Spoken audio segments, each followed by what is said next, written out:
জীবনে একবার হলেও কাউকে ভালোবাসা উচিত, যাতে বুঝতে পারেন কেন ভালোবাসা উচিত না।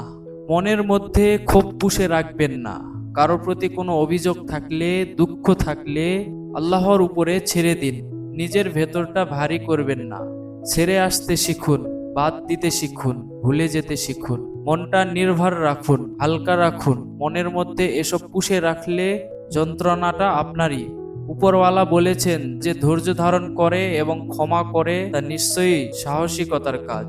আপনাকে ভীষণ পছন্দ করা একজন মানুষ হুট করেই একদিন আপনার উপর থেকে আগ্রহ হারায় ফেলবে। সেদিন খুব বেশি অবাক হয়েন না, কারণও জিজ্ঞেস কইরেন না, কারণ বেশিরভাগ সময়ই তাদের বিশেষ কোনো কারণ থাকে না, আর থাকলেও সেটা আপনার মনপুত হবে না।